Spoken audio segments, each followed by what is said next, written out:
Trevor here, and today I illustrate for you from the SCP Foundation Vaults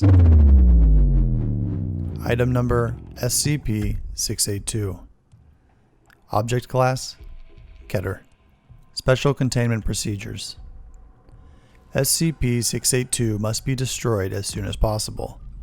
At this time, no means available to the SCP Foundation are capable of destroying SCP-682. The Foundation is only capable of inflicting massive physical damage. SCP-682 should be contained within a 5-meter squared chamber with a 25-centimeter reinforced acid-resistant steel plate lining all inside surfaces. The containment chamber should be filled with hydrochloric acid until SCP-682 is submerged and incapacitated. Any attempts of SCP-682 to move, speak, or breach containment should be reacted to quickly and with the full force that is called for by the situation. Personnel are forbidden to speak to SCP-682 for fear of provoking a rage state. All unauthorized personnel attempting to communicate to SCP-682 will be restrained and removed by force. Due to its frequent attempts at containment breach, difficulty of containment, incapacitation, and the high threat of Foundation exposure, SCP-682 is to be contained and sighted. The Foundation will use the best of its resources to ensure all land within 50 kilometers are clear of human development. Description: SCP-682 is a large, vaguely reptile-like creature of unknown origin. It appears to be extremely intelligent and was observed to engage in complex communication with SCP-079 during their limited time of exposure. SCP-682 appears to have a hatred of all life, which has been expressed in several interviews during containment. See Addendum 682-B. SCP-682 has always been observed to have extremely high strength, speed, and reflexes, though its exact levels vary with its form. SCP-682's physical body grows and changes very quickly, growing or decreasing in size as it consumes or sheds materials. SCP-682 gains energy from anything it ingests, organic or inorganic. Digestion seems to be aided by a set of filtering gills inside of its nostrils, which are able to remove usable matter from any liquid solution, enabling it to consistently regenerate from the acid it is contained in.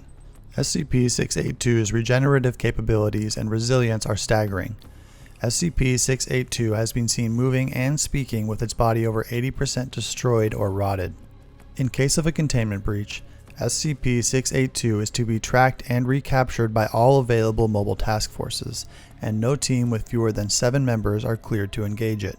To date, attempted breaches have numbered at 17, while successful breaches have numbered at 6. Addendum 682-B, a portion of the recorded transcript between Dr.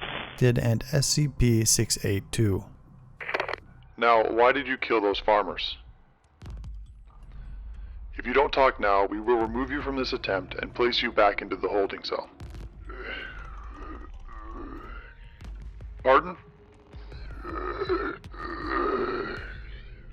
You need to speak up.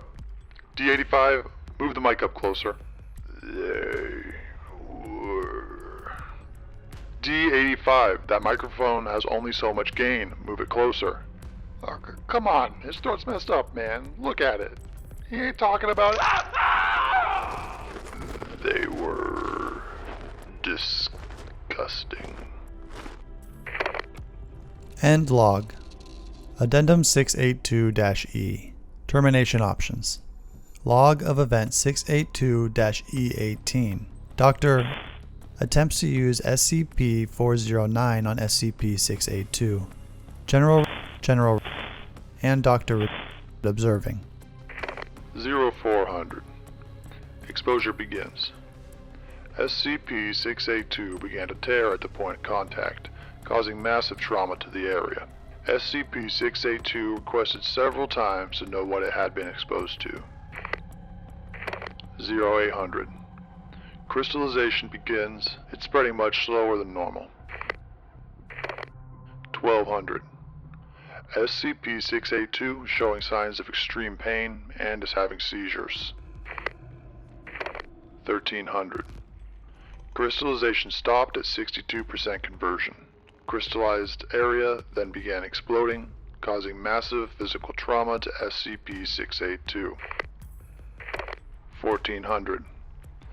SCP-682 recovered from exposure despite the loss of limbs and organs.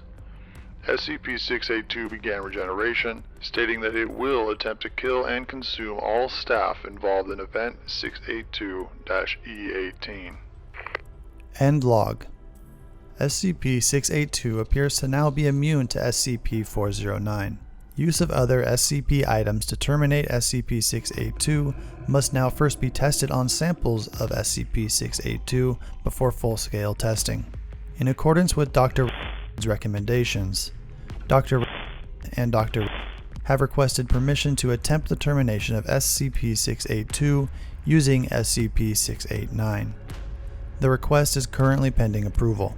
It has also been suggested by Dr. Gears to use SCP-182 in an attempt to communicate with SCP-682. SCP-182 has expressed reluctance and refuses to enter the containment center of SCP-682 if at all possible. That concludes the file for SCP-682. I hope you've enjoyed this illustration and narration. You can visit the description below for all SCPs I've covered that relate to SCP-682. If you have an SCP or a short story that you'd like to see narrated and illustrated, let me know in the comments below. Hit that like and subscribe button, and I'll see you next time.